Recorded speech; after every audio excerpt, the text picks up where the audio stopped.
Friends, இப்போ நம்ம வந்து பன் பரோட்டா எப்படி பண்றதுன்னு பார்த்துடலாம். ஸோ ஃபர்ஸ்ட் வந்து பரோட்டா டோ ரெடி பண்ண போறோம். ஸோ அதுக்கு வந்து ஒரு மிக்சிங் பவுல்ல ஒரு முட்டை. ஸோ முட்டை ஆட் பண்ணும்போது உங்களுக்கு வந்து டோ வந்து ரொம்ப சாஃப்டாக வரும். அதே மாதிரி பரோட்டாவும் ரொம்ப சாஃப்டாக வரும். ஸோ இப்போ இந்த முட்டையில் வந்து சால்ட்டும் சுகரும் ஆட் பண்ணிக்கோங்க. தேவைக்கு தக்கன சால்ட்டு, அதே மாதிரி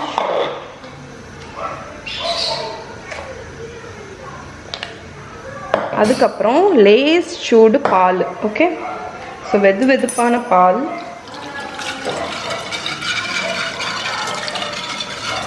ஒரு கப்பு பால். ஸோ ஒரு முட்டை, ஒரு கப் பால். இதுக்கு வந்து 2.5 to 3 கப் வரைக்கும் மைதா மாவு. ஸோ எல்லாமே ஆட் பண்ணிட்டேன். இனி ஒரு இன்க்ரீடியண்ட், அது வந்து நீங்கள் ஐதர் எண்ணெய் ஆட் பண்ணலாம், இல்லைன்னா ஒரு டேபிள் ஸ்பூன் நான் நெய் ஆட் பண்ணுறேன்.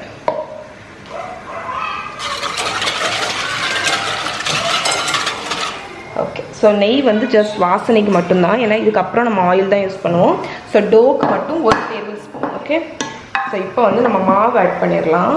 மைதா மாவு,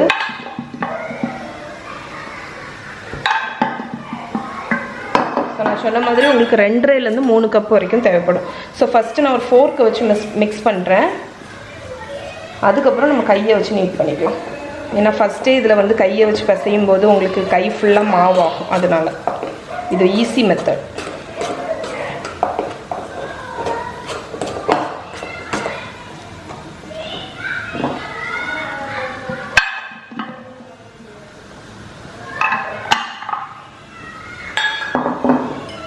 ஸோ ஒரு தடவை எல்லாமே ஆட் பண்ணி ஓரளவுக்கு அந்த வெட்னஸ் எல்லாம் போனதுக்கப்புறம் நீங்கள் கையை வச்சு நீட் பண்ணலாம்.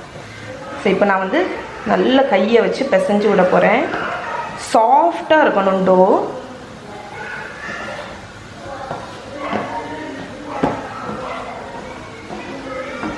ஸோ இப்போ நம்ம டோ வந்து பிசைஞ்சாச்சு. இப்போ 2 டேபிள் ஸ்பூன் ஆயில் ஊற்றிடுங்க. ஊற்றிட்டு அந்த ஆயிலை வந்து இந்த டோவில் வந்து நல்லா கோட் பண்ணி வச்சுருங்க. ஓகே, ஸோ டோ வந்து சாஃப்டாக இருக்கணும் நல்லா இந்த மாதிரி. ஓகே, ஸோ இப்போ வந்து நல்லா பிசைஞ்சாச்சுன்னா டோ வந்து நான் 5 minutes கிட்ட பிசைஞ்சு விட்ருக்கேன். ஸோ இப்போ வந்து இந்த டோவை வந்து மூடி ஒரு 1 மணிக்கூர்லேருந்து 2 மணிக்கூர் ஊற விட்டுருங்க. ஸோ இப்போ நம்ம வந்து ஒரு க்ளீன் கவுண்டர் டாப்பில் ஆயில் வந்து அப்ளை பண்ணிட்டேன். ஸோ இது வந்து நம்மளோட ஊர்ன டோ. ஸோ எவ்வளோ சாஃப்டாக இருக்குது பாருங்கள். ஸோ இதில் வந்து ஒரு போர்ஷன் எடுத்துக்கோங்க. ஸோ இப்போ வந்து ஒரு ரோலிங் பின்னை வச்சு நான் ரோல் பண்ண போகிறேன். எனக்கு வந்து வீசை வந்து அந்தளவுக்கு வராது. ஸோ நான் வந்து எவ்வளோ தின்னாக ரோல் பண்ண முடியுமோ அவ்வளோ தின்னா. இந்த வாட்டர்லாம் விழுந்தாலாம் ஒன்றும் பிரச்சனை இல்லை. ஓகே, ஸோ என்ன பண்ணணுன்னு பார்த்தீங்கன்னா அப்படி எடுத்து நீக்கி வச்சுக்கோங்க. ஸோ இப்படி வைக்கும்போது உங்களுக்கு மெல்லிஸாக வரும் இந்த சைடு. ஓகே, ஸோ மெல்லிஸாக எவ்வளோ தூரம் மெல்லிஸாக பண்ண முடியுமோ அவ்வளோ தூரம். இது வந்து வீசினதுக்கு கிட்டத்தட்ட வீசின மாதிரி வந்துடும். ஓகே, இப்படி நீக்கி வைக்கும்போது ஸோ எவ்வளோ மெல்லிஸாக இருக்குது பாருங்கள். இந்த பபுள்ஸ் எல்லாம் வந்துடுச்சு பாருங்கள். ஸோ இப்போ வந்து நம்ம ஃபோல்ட் பண்ண போகிறோம். இதை இந்த இடத்துல போட்டுட்டு நீங்கள் ரோல் பண்ணணும்.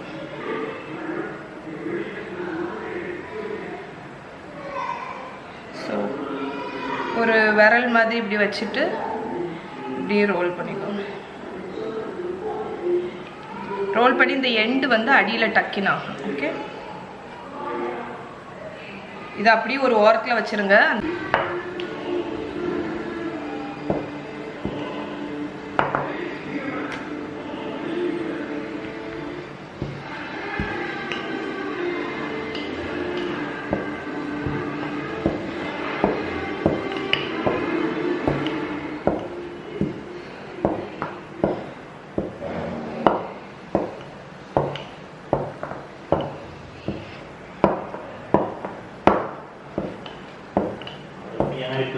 நல்லா இருந்தா ஸோ எவ்வளோ தின்னாக ரோல் பண்ண முடியுமோ அவ்வளோ தின்னாக கூட நீங்கள் ரோல் பண்ணிக்கலாம். ஸோ ரொம்ப ஆயில் வந்து ஃப்ளோரில் அப்ளை பண்ணாதீங்க, லைட்டாக இருக்கணும். ஓகே, ஸோ ரொம்ப ஆயில் அப்ளை பண்ணோன்னா நமக்கு அந்த ஃப்ரிக்ஷன் கிடைக்காது, ரோல் பண்ணக்கூடிய ஃப்ரிக்ஷன்.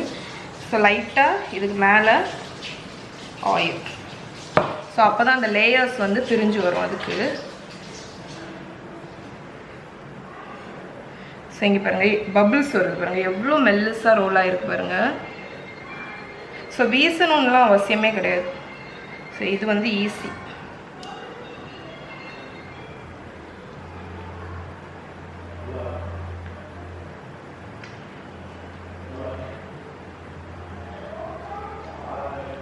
ஓகே, ஸோ இதை மாதிரி எல்லாத்தையும் பண்ணிவிட்டு காணிக்கிறேன். ஸோ ஃப்ரெண்ட்ஸ் இங்கே பாருங்கள், நான் பரோட்டா எல்லாத்தையுமே ரோல் பண்ணி இந்த பவுலில் வந்து மூடி அரை மணிக்கூர் வச்சுட்டேன். ஸோ இப்போ வந்து நம்ம இதை தட்டிட்டு ஃப்ரை பண்ண வேண்டியதான். இந்த பரோட்டா பன் பரோட்டானால நம்ம ரோல் பண்ண தேவையில்லை, கையை வச்சு அமுக்கி அமுக்கி நம்ம தோசைக்கல்லில் போட்டு எடுத்துடலாம். ஸோ நான் வந்து ஒரு ஸ்டீல் பிளேட்டு வச்சுருக்கேன். ஸோ இதில் எப்படி பண்ணணும்னு காணிக்கிறேன். இப்படி எடுத்துட்டு இவ்வளோதான். ஏன்னா வந்து அது வந்து உங்களுக்கு வந்து நம்ம நார்மல் பரோட்டா மாதிரி இருக்காது. ஓகே, ஸோ எப்படியும் அமுக்கணும்னு கொஞ்சம் இதாகும். ஸோ பாம் வச்சு ஒரு அமுக்கு அமைக்கிறேங்க, அவ்வளோதான். ஓகே, டேஸ்ட் பார்த்துக்கோ. ஸோ பன் பரோட்டா வந்து யூஸ்வலாக நார்மல் பரோட்டா மாதிரி இல்லாமல் கொஞ்சம் எக்ஸ்ட்ராவாக தான் ஆயில் விடுவாங்க. ஸோ அதனால் நானும் கொஞ்சம் எக்ஸ்ட்ராவாக ஆயில் ஊற்றிருக்கேன். இப்போ நம்ம வந்து ஒன்று ஒன்றா வச்சிடலாம்.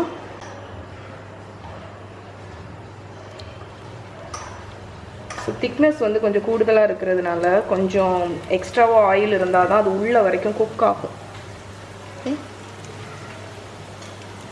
ஸோ இப்போ வந்து மீடியம் லோ ஃப்ளேமில் வச்சு ஒரு 2-3 நிமிஷம் அப்படி குக் ஆகட்டும். அதுக்கப்புறம் திருப்பி போட்டுக்கலாம். ஓகே,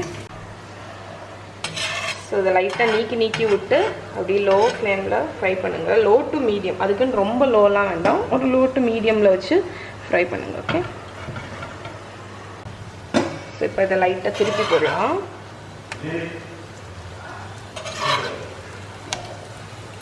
திருப்பி போடும்போது கேர்ஃபுல்லாக போடுங்க.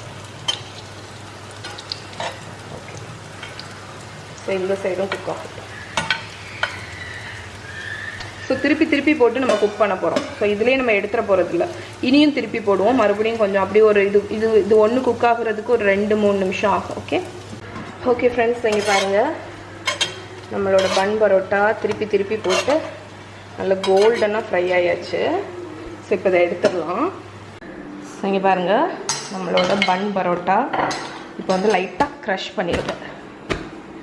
ஓகே,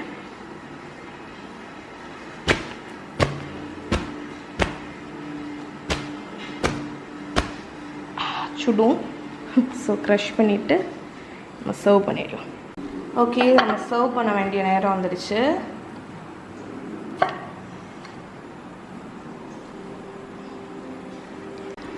ஸோ 3 கொஞ்சம் ஜாஸ்தியாக இருந்துச்சு, அதனால் 2 வச்சுருக்கேன். இப்போ வந்து நம்ம மட்டன் சாப்ஸ் வச்சிடலாம்.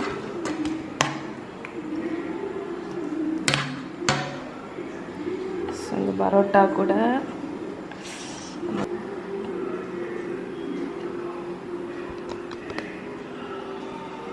ஸோ எவ்வளோ சூப்பராக இருக்குது பாருங்கள், நம்மளோட மசாலா எவ்வளோ திக்காக இருக்குன்னு பாருங்கள். ஸோ இது வந்து பரோட்டா கூட மட்டும் இல்லை, இது மட்டன் சாப்ஸ் வந்து உங்களுக்கு ரைஸு கூடயும் செம்மையாக இருக்கும்.